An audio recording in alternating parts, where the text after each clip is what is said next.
सबसे पहले हम बात करते हैं चैप्टर 4 है जिसका नाम है linear equation in two variable. जैसे मैंने यहाँ पे बोला, मैं एक एग्जांपल लेता हूँ। आपने लास्ट टाइम पढ़ा होगा 8th क्लास में, 9th क्लास में भी आपने पहले पढ़ा है पॉलिनोमियल चैप्टर में, जो कि वीडियो मैंने बना रखी है, आप उसको देख सकते हैं। उसमें 1K व्यूज़ हो चुके हैं, जिसके लिए आप लोगों का सबका बहुत ज़्यादा धन्यवाद है मेरी तरफ से। तो बात करते हैं हम आगे की तरफ। हमने पढ़ा था कि स्टैंडर्ड इक्वेशन जो होती है वो ax plus b y plus c होती है, इज इक्वल टू 0 होती है। तो इन दिस केस ये जो x है और ये जो y है ना, यही हमारे पास टू वेरिएबल है। बाकी a और b जो है वो उसके कोफिशिएंट है। ये चीज़ आपको याद रखनी है, ठीक है। तो फॉर एग्जांपल मैं यहाँ लेता हूँ 2x प्लस 3y प्लस का 5 इज इक्वल टू 0। तो यहाँ से एक नंबर, पहला टॉपिक यही है हमारा। एक नंबर में कई बार क्वेश्चन पूछ लिया जाता है, find the value of a b and c. अब एग्जामिनर इतना तेज होता है, एग्जामिनर इतना शातिर होता है कि आपको डायरेक्ट ऐसी इक्वेशन नहीं देगा, आपको कुछ घुमा के दे देगा। जैसे 2x plus 3y is equal to 7।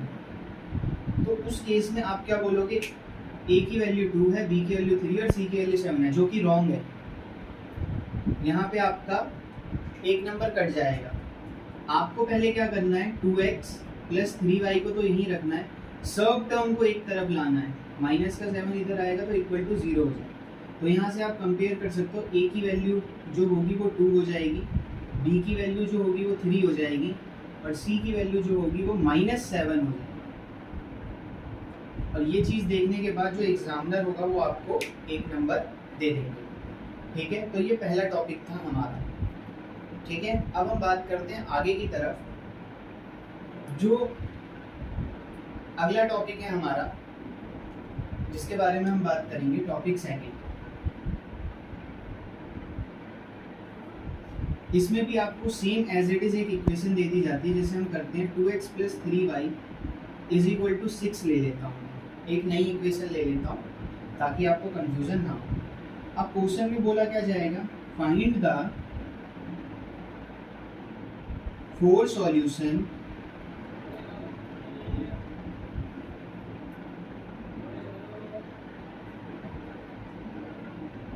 आपको 4 सॉल्यूशन निकालने हैं। Find the 4 solution of this equation.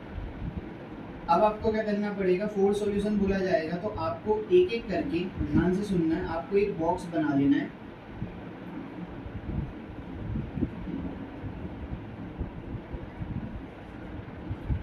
ये एक इजी वे है कैलकुलेट करने का। यहाँ x रखो, यहाँ y रखो। अब सपोज करो आपने x की वैल्यू 0 पुट करी। लिखने का तरीका क्या है, आप ऐसे करोगे, let x is equal to 0। आपने x की वैल्यू 0 पुट कर दी। तो जब आपने x की वैल्यू 0 पुट कर दी तो इस इक्वेशन में जहाँ जहाँ x होगा, जैसे 2x plus 3y is equal to 6, तो जहाँ जहाँ x होगा वहाँ मैं 0 रख लूँगा, plus 3y is equal to 6। तो ये टर्म तो मेरी पूरी 0 हो गई ना। बचा क्या, 3y बराबर में 6। y की वैल्यू कितनी आ गई, 6 ऊपर, और 3 जो होगा वो नीचे डिवाइड में चला जाएगा। तो y की वैल्यू कितनी आ गई, 2।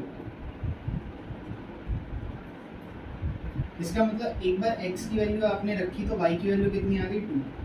तो एक सॉल्यूशन हो गया। चलो दूसरा सब करके देखते हैं जल्दी से। Let y is equal to 0 करना पड़ेगा भाई, देखना पड़ेगा कि एक बार x की वैल्यू रखी तो एक बार y की, फिर एक बार x की और फिर एक बार y की। तो आपने टोटल 2 बार x की वैल्यू रखी, 2 बार y की वैल्यू मिली, 2 बार y की वैल्यू रखी, 2 बार x की वैल्यू मिल गई। तो टोटल 4 सॉल्यूशन। चलो ये वाला भी करते हैं। तो इक्वेशन क्या थी, 2x plus 3y is equal to 6, 2x plus 3, y की जगह क्या है 0, is equal to 6, 2x plus, आपको पता है 3 जब 0 से मल्टीप्लाई होगा तो 0 इज इक्वल टू 6। तो 2x बराबर कितना हो गया, 6। x की वैल्यू कितनी आ गई, 6 ऊपर था, 2 नीचे चला, है ना। x की वैल्यू कितनी आ गई, 3 आ गई। तो यहाँ पे आपका एक सॉल्यूशन हो गया। जब आपने y की वैल्यू 0 रखी, एक्स की वैल्यू 3। क्लियर है? अब कोशिश आपकी ये होनी चाहिए कि आपका आंसर जो आए आपको नोट डाउन करना है कि आपका जो आंसर है वो अपॉन में ना आए। कोशिश आपको ये करनी है। जैसे एग्जांपल के लिए मैं यहाँ पे थोड़ा सा, अब अपॉन में आ भी जाएगा तो फिर हम क्या कर सकते हैं बताओ, बट कोशिश ये होनी चाहिए। जैसे दोबारा एक और इक्वेशन, वही वाली इक्वेशन 2x + 3y = 6 है, मैं थर्ड सॉल्यूशन निकालने की कोशिश कर रहा हूँ। तो मैं क्या करूँगा, अब सपोज करो मैं यहाँ पे x की वैल्यू 1 पुट कर देता हूँ, तो 2 1 मल्टीप्लाई हो जाएगा प्लस 3y = 6 हो गया। तो ये जो 2 है, 2 मल्टीप्लाई 1 करके 2 आएगा, 3y = 6 हो गया। ये जो 3y है वो यहीं रहेगा, 2 उधर जाएगा तो 6 में से 2 माइनस हो जाएगा, तो 3y = 6 में से 2 गया तो 4, y की वैल्यू कितनी आ गई, 4 तो यहीं रहेगा, 3 चला जाएगा नीचे। तो ये क्या आ गया, ये आपका ही फाइनल आंसर आ गया। कब? जब x की वैल्यू आपने 1 रखी है तो y की वैल्यू कितनी आ रही है, 4/3। अब अगेन आप y की वैल्यू पुट करोगे, दोबारा इक्वेशन लिखेंगे। हर बार इक्वेशन लिखने की ज़रूरत है आपको, नोट डाउन कर लो, लिखने की ज़रूरत है। अगर 3 नंबर का क्वेश्चन आएगा तो इतना आपको करना पड़ेगा, तब जाके आपको 3 नंबर मिलेंगे। चलो 2x, y की वैल्यू मैं पुट कर रहा हूँ 1 = 6, 2x + 3 रहेगा = 6, 2x जब 3 उधर जाएगा तो क्या हो जाएगा, 6 में से 3 माइनस 2x = 3। x की वैल्यू कितनी आ गई, 3 तो यही है, 2 नीचे चला गया। तो आप क्या देख रहे हो, जब y की वैल्यू मैंने 1 पुट करी तो x की वैल्यू 3/2 आ गई। क्लियर? तो पहला सॉल्यूशन हो गया, लिखना भी पड़ेगा एंड में, देखो मैं लिख देता हूँ। The 4 solution of this equation are 0,2 bracket close, 3,0 bracket close, 1,4/3 और 3/2,1। ये आपके 4 सॉल्यूशन हो, और फुल स्टॉप डाल के आपको क्वेश्चन कंप्लीट कर देना। और 3 नंबर या 5 नंबर जो भी आएंगे, 3 नंबर का क्वेश्चन आएगा मुश्किल से ये, या 2 नंबर का, और आपको पूरे नंबर मिल जाएंगे। अब आप जल्दी से इसको नोट डाउन कर लो ताकि मैं इसको इरेज कर दूँ।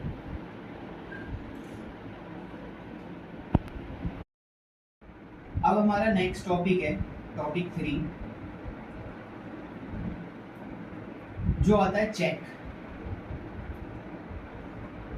बैंक वाला चेक नहीं, चेक करने वाला। चेक इट करो कि क्या आपने जो इक्वेशन रखी है वो सही है।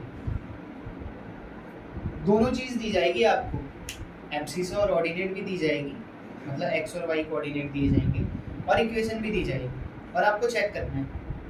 चलो करते हैं। जैसे 2x + 3y = 5 व्हेन, क्वेश्चन में दिया जाएगा व्हेन 1,1, मतलब x कितना है, थोड़ा मैं बड़ा लिख देता हूँ, दिख नहीं रहा होगा आपको, 1,1। कब? जब x भी y है, x भी 1 है और y भी 1 है। चलो चेक करते हैं, ये क्वेश्चन दिया जाता है।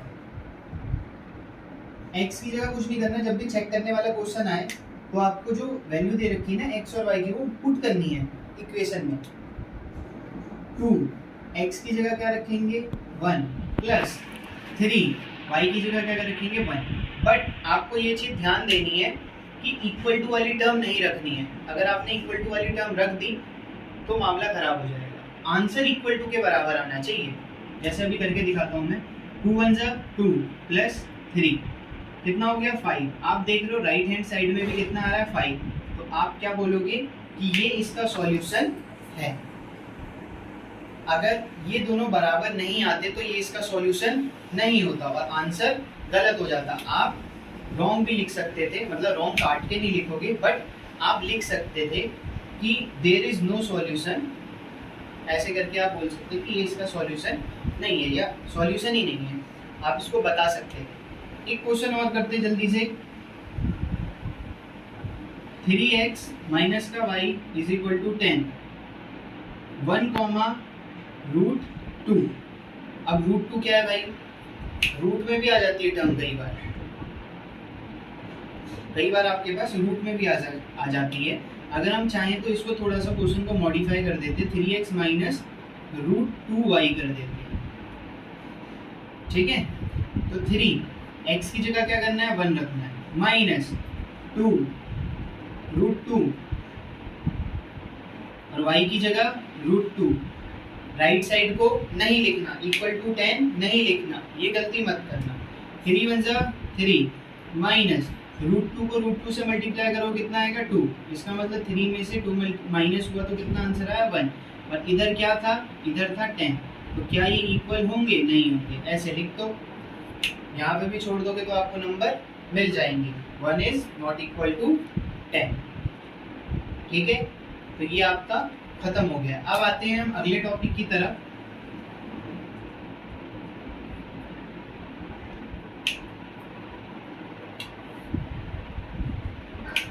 जिसमें जो टॉपिक 4 है,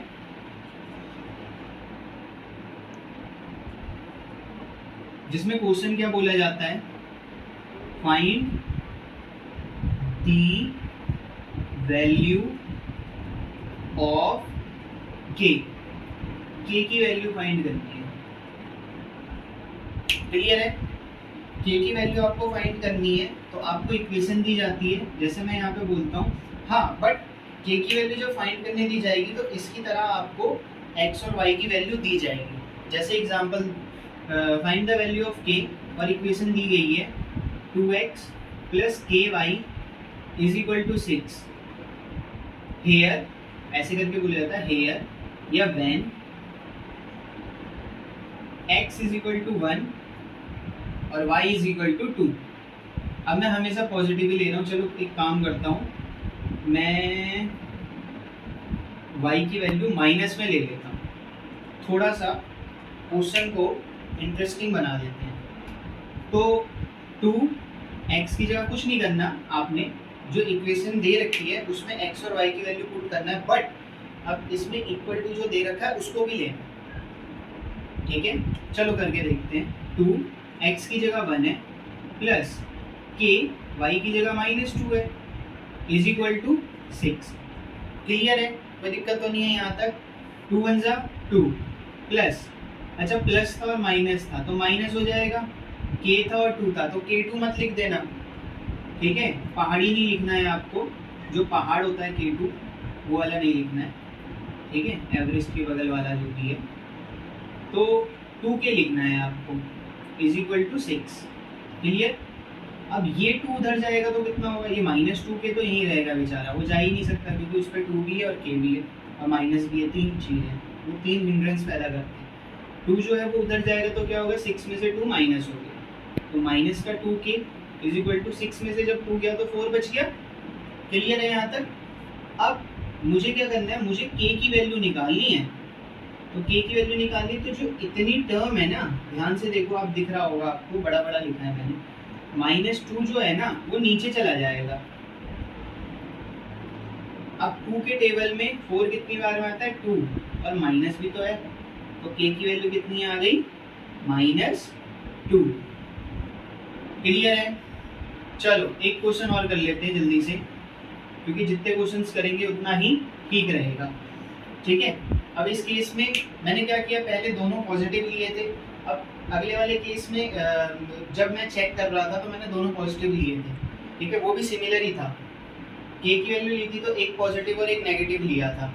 अब मैं जो k की वैल्यू निकालूंगा, एक क्वेश्चन और ले रहा हूँ मैं, उसमें मैं यही इक्वेशन लेता हूँ 2x, या चेंज कर लेते हैं, एक काम करते हैं ना, kx माइनस का 3y इज इक्वल टू 15 कर लेते हैं, इजी है ना। व्हेन क्वेश्चन में दिया जाएगा, व्हेन या तो आपको ऐसे दे दिया जाएगा x की वैल्यू 1 और y की वैल्यू -2, या फिर आपको बोल दिया जाएगा -2, -3, तो आपको समझ जाना है कि यहाँ पे x की वैल्यू कितनी है, -2, और y की वैल्यू कितनी है, -3। अगर यहाँ तक आपको समझ आ गया तो बताओ। चलो अगले स्टेप में हम क्या करेंगे, अगले स्टेप में हम x की जगह क्या पुट करेंगे, -2 माइनस 3, y की जगह क्या पुट करेंगे, माइनस का 3 इज इक्वल टू क्या होगा 15। क्लियर है यहाँ तक? अच्छा k जब 2 से मल्टीप्लाई होगा मैंने बताया ना -2k हो जाएगा, -3 से मल्टीप्लाई होगा तो प्लस का 9 हो जाएगा इज इक्वल टू 15 हो जाएगा। माइनस का 2k बेचारा यहीं रहेगा, ये प्लस का 9 उधर जाएगा तो 15 में से 9 माइनस हो जाएगा, माइनस का 2k इधर ही रहेगा, 6 बच जाएगा उधर, 15 में से 9 जाता है तो 6 बचता है, आपको पता ही है। k की वैल्यू निकालूंगा मैं तो मुझे पता है 6 ऊपर रहेगा और -2 नीचे चल जाएगा, और 2 के टेबल में 6 कितनी बार में आता है 3, और माइनस का साइन भी तो है, तो k की वैल्यू आ गई -3, और ये आपका फाइनल आंसर हो गया है। ठीक है, आपको कोशिश ये करनी है कि आप वैल्यू पुट करके निकाल दो, और गलती ये नहीं करनी कि आप कई बच्चे क्या करते हैं, कई बच्चे जब आंसर निकाल रहे होते हैं, अब सपोज करो यहाँ पे 6/-2 नहीं रहता और यहाँ पे 9/2 रहता, तो कई बच्चे 4.5 कर देते हैं। आपको 4.5 नहीं करना है, आपको 9/2 ही रखना है। ठीक है, चेकेट वाले में भी क्या गलती करते हैं वो, x और y में ये चीज़ ध्यान देनी है कि जो पहला है वो हमारा x है, दूसरा है वो y है, तो जो x बोला है उसमें x की वैल्यू पुट करो भाई, जो y बोला गया है उसमें y की वैल्यू पुट करो। पीछे हमने देख भी लिया कि पहला वाला x है और दूसरा वाला y है, कोई सा भी x और कोई सा भी y मत रखो, और लेफ्ट साइड को पहले सॉल्व करो। इस वाले को कहते हैं लेफ्ट हैंड साइड और इस वाले को कहते हैं राइट हैंड साइड। मतलब लेफ्ट हैंड साइड को आपको x और y की वैल्यू को पुट करना है, लेफ्ट हैंड साइड की जो वैल्यू आ रही है और राइट हैंड साइड की जो वैल्यू आ रही है वो इक्वल आनी चाहिए, तब आपका ये जो कोऑर्डिनेट दिया गया है वो इस इक्वेशन का सॉल्यूशन होगा, अदरवाइज नहीं होगा। या फिर ये भी हो सकता है आपने कहीं ना कहीं गलती करी हो, तो एक बार करने के बाद आप ज़रूर, ये इम्पॉर्टेंट है कि आपको चेक करना है, आप जल्दी से इसको नोट डाउन कर लें।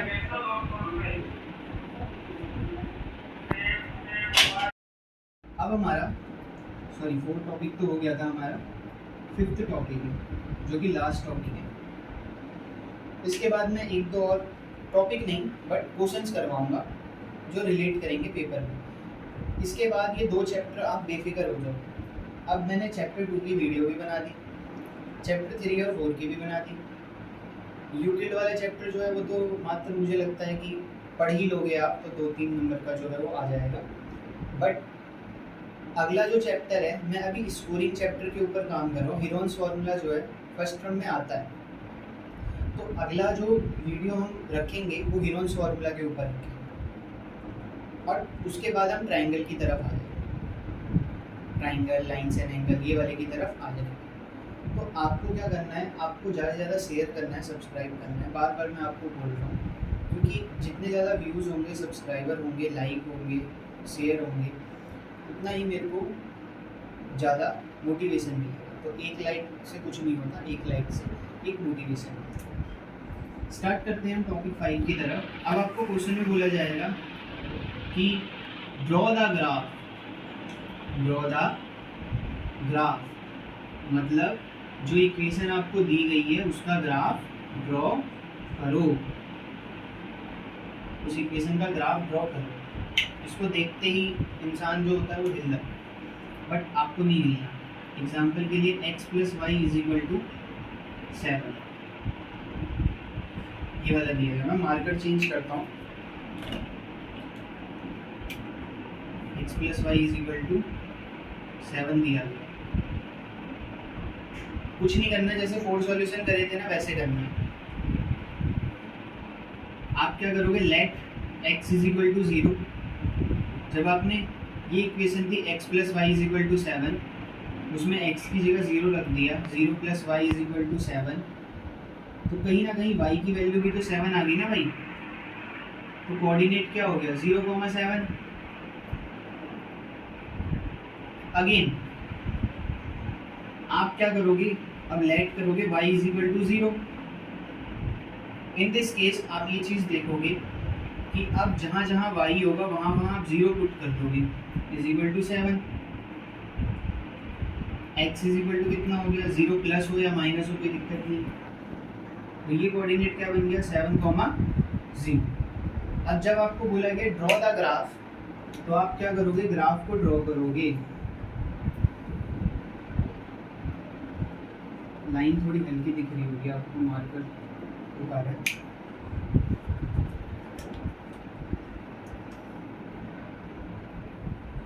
ये वाला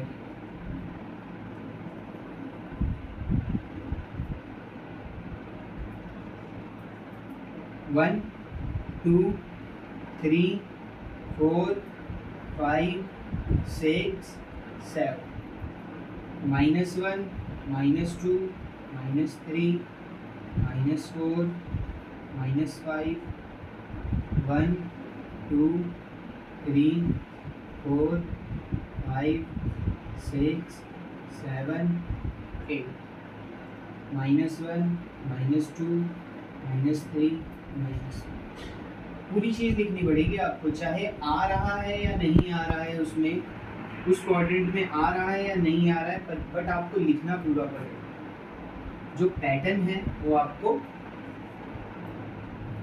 फॉलो करना पड़ेगा, ठीक है। तो पहला कोऑर्डिनेट था 0,7, मतलब एक्स एक्सिस में वो 0 चला है और वाई एक्सिस में वो 7 चला है। ये रहा 0,7 कर लो। अगले वाले में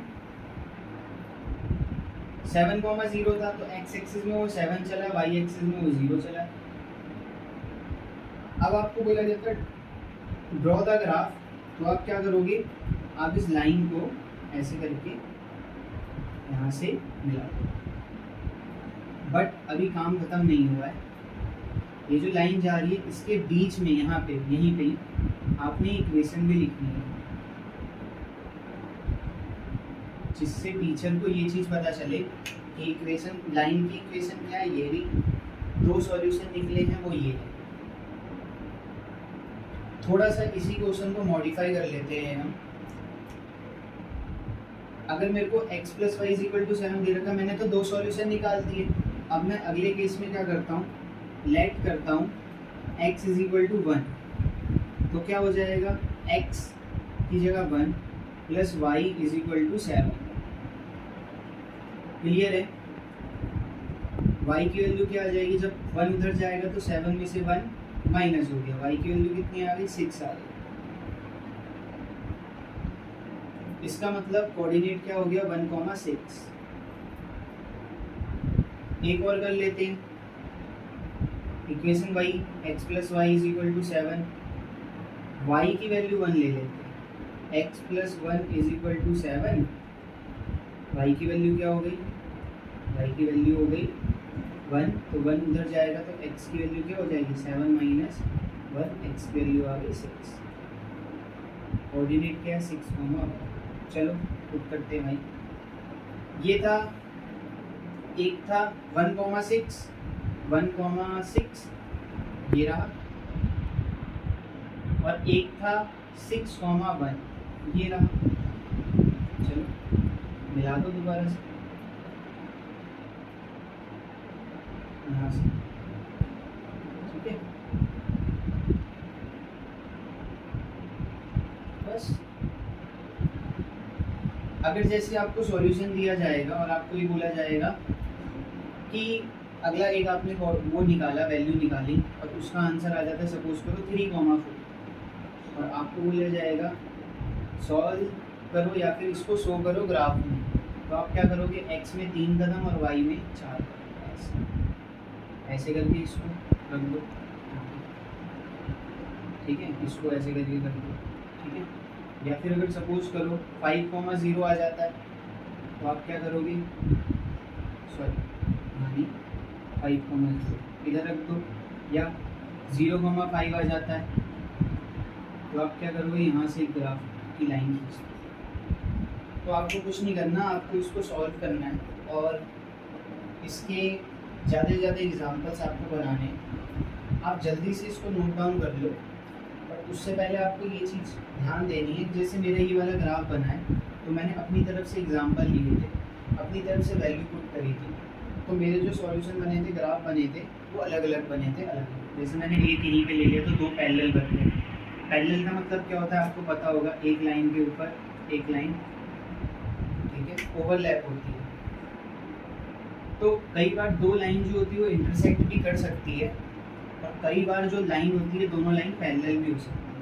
बट सुनो ध्यान से, वो तभी होगा जब आपके पास दो ग्राफ या दो लाइन ऑफ इक्वेशन हो। यहाँ पे एक ही लाइन की इक्वेशन थी तो आप यहाँ पे दो सॉल्यूशन निकाल के, तीन सॉल्यूशन निकाल के होल्ड कर दोगे। जैसे आपको पिछले वाले टॉपिक में बताया था कि दो चार सॉल्यूशन निकालने, अगर आपको क्वेश्चन में बोला जाएगा draw the graph also, solution तो निकालने ही बट आपको ग्राफ में भी शो करना है, तो आपको करना पड़ेगा और ऐसा दिखाना पड़ेगा, क्योंकि ये स्टेप्स जो हैं नीचे वाले सॉल्व करने वाले वो हम पिछले टॉपिक में देख चुके हैं, अब से पहले जो हमने देखा इसी वीडियो में। बट जब आपको बोला जाएगा कि आपको सॉल्व करना है और ये ग्राफ में दिखाना है, ड्रॉ द ग्राफ करना है, तो उस कोऑर्डिनेट को आपको यहाँ पे दिखाना पड़ेगा वैल्यू पुट करके, और उन लाइन को मीट करके भी दिखाना पड़ेगा। अगर लाइन इंटरसेक्ट हो रही तो इंटरसेक्ट करना पड़ेगा। आप जल्दी से इसको नोट डाउन कर लीजिए, तब तक फिर मैं इसको मिटाता हूँ।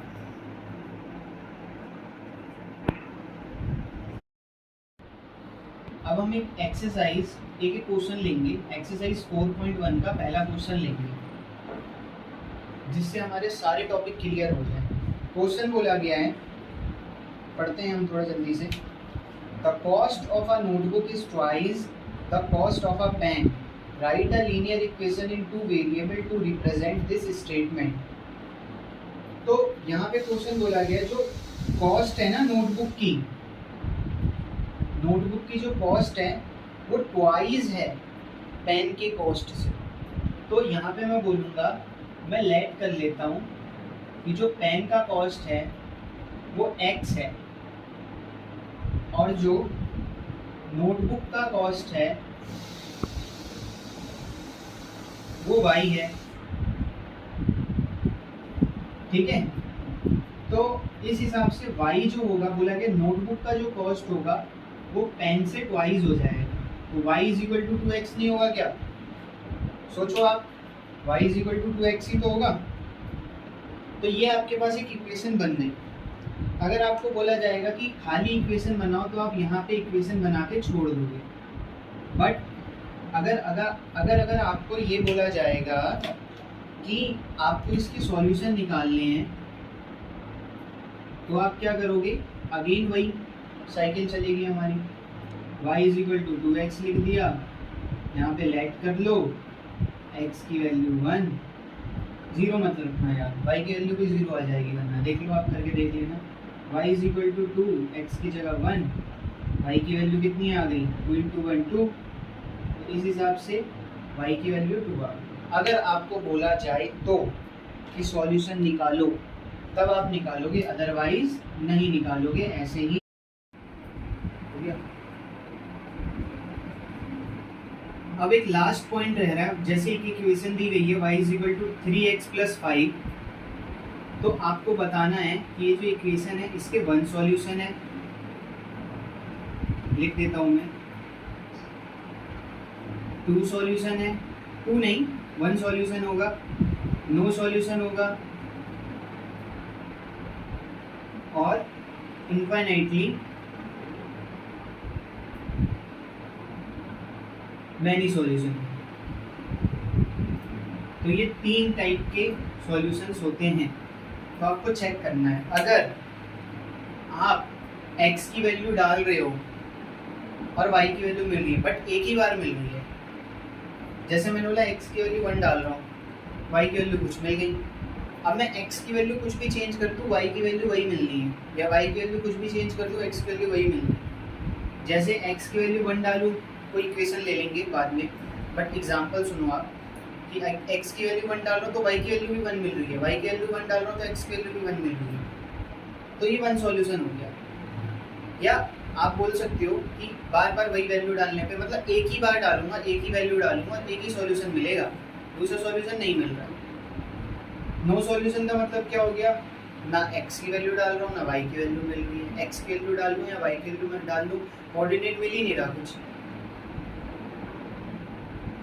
एग्जाम्पल के लिए जैसे कुछ भी, जैसे x की वैल्यू 0 डालूँ तो y की वैल्यू 0 मिले, x की वैल्यू 1 डालूँ तो y की वैल्यू 0 मिले। जैसे यहाँ पे एक इक्वेशन दे दी जाए y इज इक्वल टू 5 या y is equal to 0x plus 5, तो उस केस में तो x की वैल्यू कुछ भी डाल लूँ मैं, y की वैल्यू 5 ही होगी, तो नो सॉल्यूशन हो गया ना, ठीक है, सॉल्यूशन बन ही नहीं रहा।